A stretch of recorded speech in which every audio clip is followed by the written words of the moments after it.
Baik, Assalamualaikum warahmatullahi wabarakatuh. Jumpa lagi dengan mata kuliah Enterprise Arsitektur Sistem and Design. Jadi pada pertemuan kali ini sudah memasuki pekan ke-9 ya. Di pekan ke-9, di mana di pekan ke-9 ini kita akan membahas tentang sebuah framework dari Enterprise Arsitektur, yaitu frameworknya namanya adalah framework Zachman. Ini adalah framework yang eh, sudah banyak dipakai ya.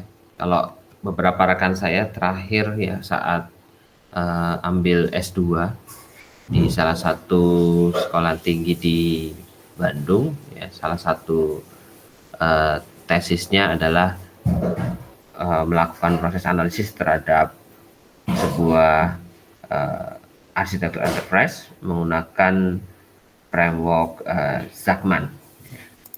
Jadi Zachman itu nama orang yang menggagas ya, atau menemukan atau memberikan ide terkait dengan sebuah framework enterprise arsitektur ya. Jadi kalau boleh dibilang untuk sebetulnya kalau Zachman ini bukan sebuah suatu metode lah sebetulnya, tetapi lebih kepada mengumpulkan ya. Dia mengumpulkan artefak-artefak atau dokumen-dokumen ke dalam bentuk dua dimensi ya. Nanti ada dimensi atas atau kolomnya itu ada what, how, where ya. Kemudian ditambah lagi dengan who, when, kemudian why, dan di sisi sebelah kiri atau barisnya ada beberapa klasifikasi ya terkait dengan hal tersebut ya. Jadi seperti yang sudah saya sampaikan tadi bahwa framework Zachman ini bukan sebuah metodologi penyusunan arsitektur enterprise ya. Jadi framework ini dia hanya membahas bagaimana metode dan proses secara spesifik untuk kemudian dia mengumpulkan, mengelola, dan menggunakan informasi yang ditulis pada kerangka Zachman tersebut. Nah, seperti yang ada terlihat di layar bahwa Zachman itu sebetulnya sebuah tools gitu ya, tools untuk dia melakukan pengelolaan artefak enterprise. Apa artefak itu apa? Jadi itu adalah baik itu dokumen perancangan, spesifikasi, model dan lain-lain. Supaya apa? Supaya lebih jelas. Jadi target dari si artefak tersebut untuk siapa? Untuk planner kah, untuk owner kah, developer kah, dan lain-lain. Ya. Nah, implementasinya framework Zachman ini bisa diterapkan pada apa saja. Yang pertama, dia bisa diterapkan pada kerangka kerja untuk mengorganisasi ya, dan juga kemudian menganalisis data. Yang kedua, dia bisa melakukan kerangka kerja untuk arsitektur enterprise. Kemudian yang ketiga, melakukan proses klasifikasi ya, sistem klasifikasi atau juga skema klasifikasi.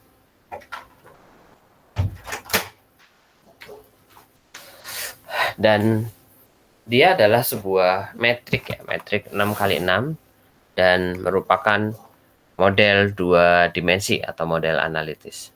Nah, setiap barisnya ya pada framework Zachman itu ada mewakili tingkat abstraksi yang digunakan untuk melakukan analisis sistem. Yang pertama adalah scope ya, atau ruang lingkup. Ini adalah lapisan abstraksi paling tinggi ya, diwakili dari ide-ide atau konsep-konsep idealistis. Lalu yang kedua adalah model enterprise, ya. Dia menggambarkan tingkat konseptualitas, ya, di mana pemodelan awal dilakukan untuk mendefinisikan konsep bisnis yang mengimplementasikan ruang lingkupnya seperti apa. Lalu yang ketiga adalah model sistem, ya. Ini tingkat di mana objek yang konseptual yang ada di layar model enterprise ini, ya, itu dirubah menjadi struktur yang sifatnya logik, ya. Lalu yang keempat adalah model teknologi.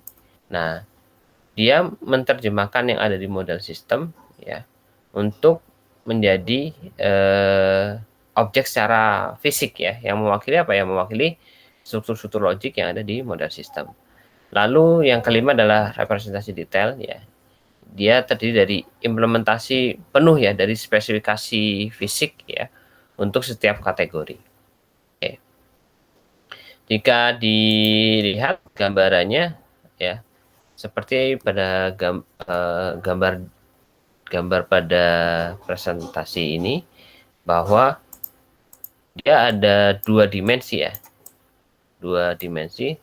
Ini layar yang secara kolomnya dia ada what, itu adalah data, kemudian how itu function, where itu adalah network, kemudian who itu adalah people, when adalah time, dan where adalah motivation. Lalu di layar barisnya itu ada scope, context, boundary, kemudian ada business model konsep, sistem model logik, teknologi model fisik, command configuration, dan function enterprise instance. Jadi kita lihat lagi bahwa konsep sebuah enterprise arsitektur ada 4 layer, ya. Yang pertama adalah bisnis, kemudian di bawahnya ada data, bawahnya ada application, dan di bawahnya lagi adalah teknologi.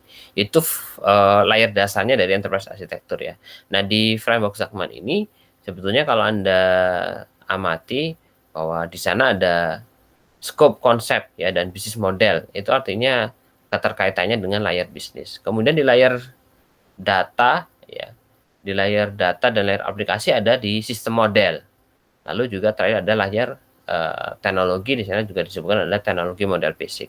Nah, setiap sel, ya, setiap sel ini disebut sel, ya. Contoh setiap sel, ya, itu didefinisikan oleh interaksi dari tingkat abstraksi dengan lapisan aktivitas enterprise, ya.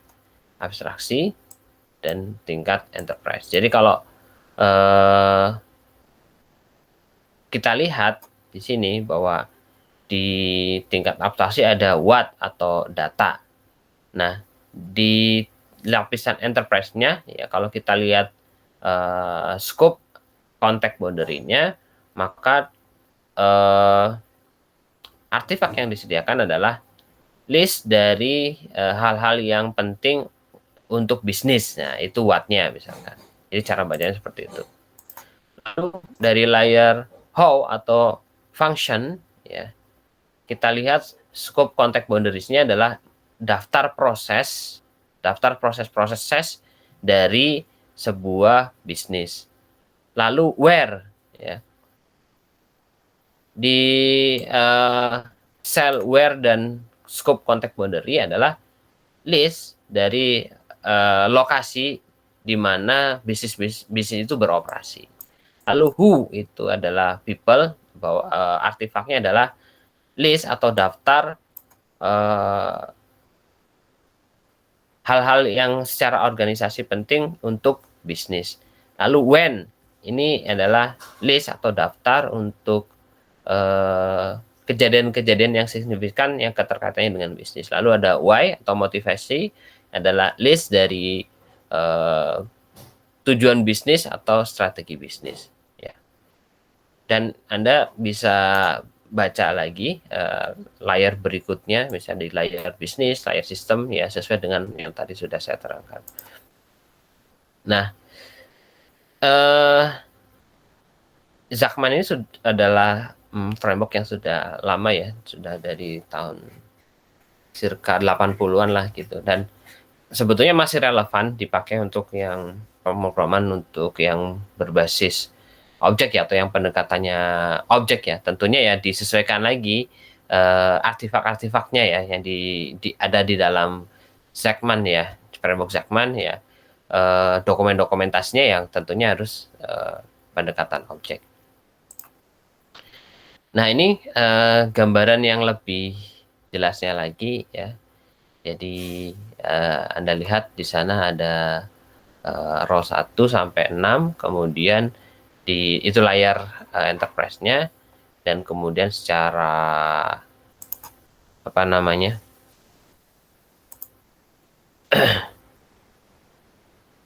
Mohon maaf, abstraksi ya. Jadi abstraksi yang di atas what, how, where, who, when, why, kemudian di layar enterprise-nya ada scope, enterprise model, sistem model, teknologi model, as-with, dan fungsional enterprise. Oke. Nah, pengembangan arsitektur enterprise berbasis framework Zachman itu bisa digunakan untuk menggambarkan arsitektur enterprise berkaitan dengan tujuan yang ingin dicapai.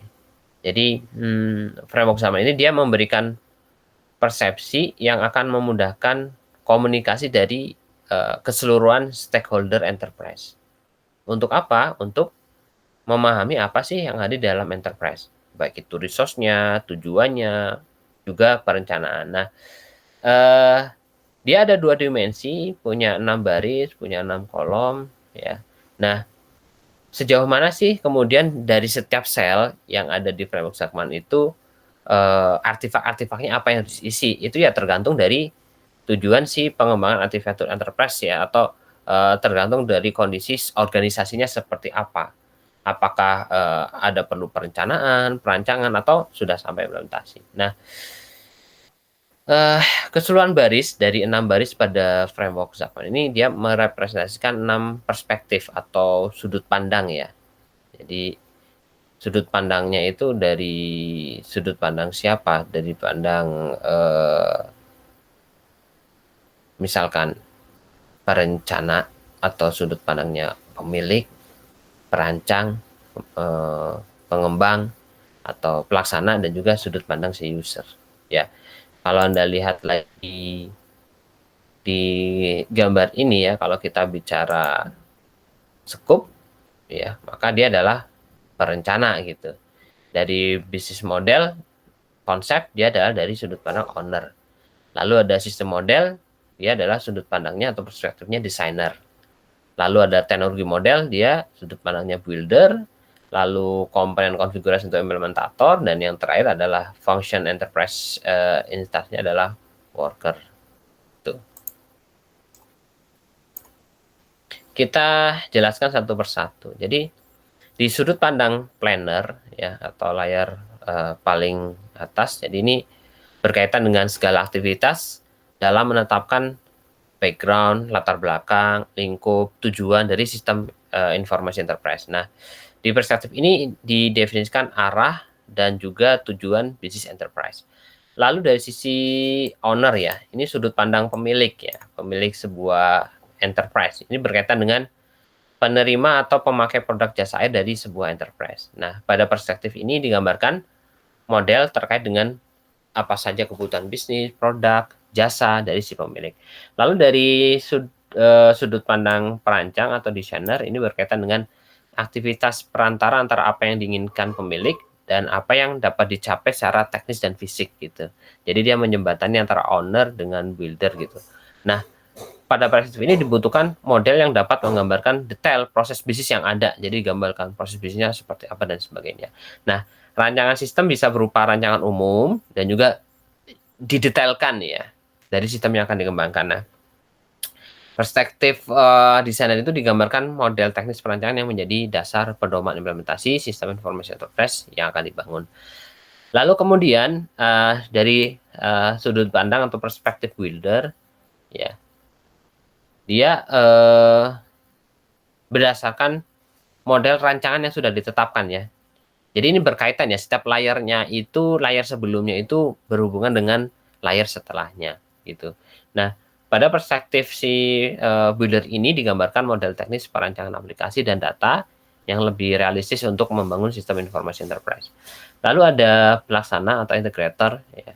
Jadi ini sudut pandang subkontraktor berkaitan dengan model yang menggambarkan bagian-bagian yang akan dimasukkan ke dalam produk akhir atau produk jadi. Ya, dari berbagai elemen dalam suatu sistem informasi enterprise. Dan yang layer terakhir adalah pengguna atau user. Jadi perspektif implementasi dari sebuah sistem informasi enterprise.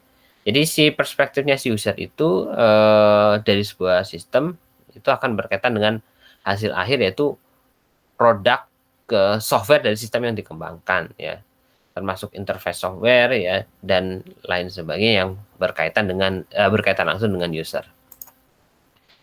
Lalu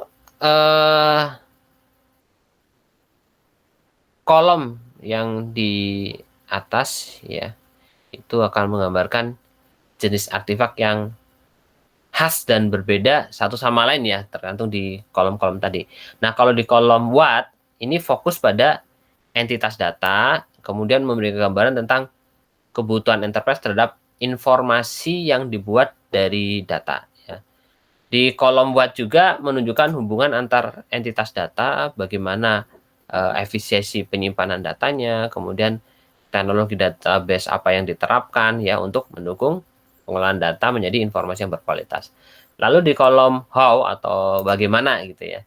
Jadi dia fokus pada proses bisnis yang berjalan atau prosedur-prosedur yang berlaku, bagaimana cara melakukannya, kemudian bagaimana kemudian apa visi misinya, kemudian tujuannya yang ditetapkannya apa, ya, sudah sesuai belum gitu. Nah, kolomnya juga memberi gambaran tentang uraian fungsional terhadap komponen sistem informasi enterprise, ya. Jadi kalau yang kolom how itu penting, ya, untuk di enterprise, ya, pada sebuah enterprise, karena dia rangkaian proses yang saling berhubungan, ya, dari hulu sampai hilir dari keseluruhan proses bisnis di suatu enterprise, ya.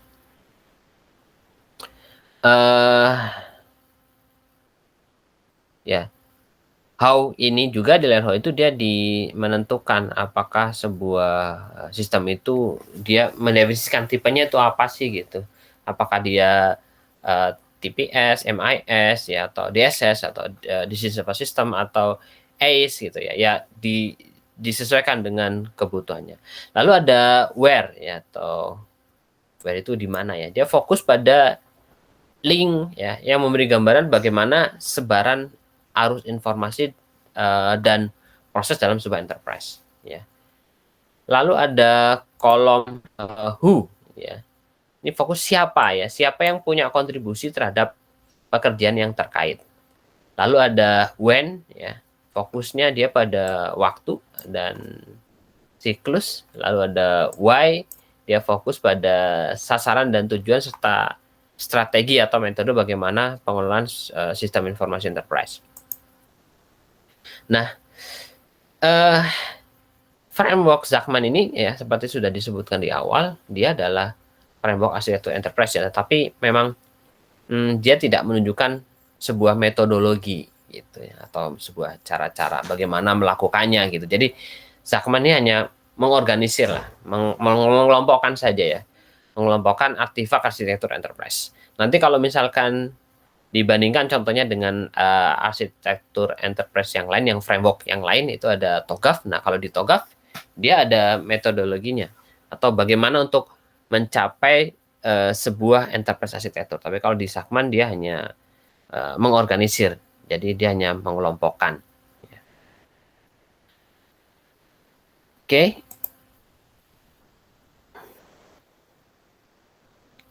Nah, alasannya kenapa banyak kemudian framework Zachman itu digunakan, ya, dalam pengembangan arsitektur enterprise. Yang pertama, dia sederhana, ya, dia punya 2 dimensi, ya, yang mudah dipahami. Jadi Anda tinggal mencari dokumentasinya sesuai dengan yang tadi sudah dibahas, ya, sesuai dengan sel yang masing-masing, kemudian dikelompokkan, ya. Dan Setelah kita memasukkannya ke dalam framework ini, itu dimensi tadi ya mengarahkan enterprise ke dalam cara yang komprehensif dalam mengelola arsitektur, ya baik masing-masing individu atau user ataupun departemen. Nah, kemudian di Zachman itu dia menggunakan bahasa non teknis ya, yang membantu orang untuk mudah mengerti dan berkomunikasi secara lebih tepat.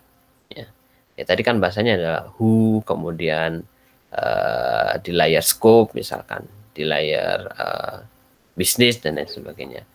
Lalu yang keempat, dia dapat digunakan untuk pengelompokan dan membantu memahami isu-isu yang kompleks. Dan yang terakhir adalah dapat membantu menyelesaikan permasalahan desain dan fokus terhadap detail tanpa kehilangan jalur secara keseluruhan. Ya, itu adalah salah satu framework dari enterprise architecture, yaitu framework Zachman. Kurang lebih itu yang bisa saya sampaikan. Mohon maaf apabila dalam penyampaian ada kekeliruan. Silakan jika ada pertanyaan Anda bisa komen ya di kolom komentar di YouTube. Jadi video ini akan saya upload di YouTube, dan bagi Anda yang belum melakukan proses presensi ya silakan bisa dengan meninggalkan komen juga ya sebagai tanda Anda sudah presensi. Terima kasih. Bila taufik wal hidayah. Assalamualaikum warahmatullahi wabarakatuh.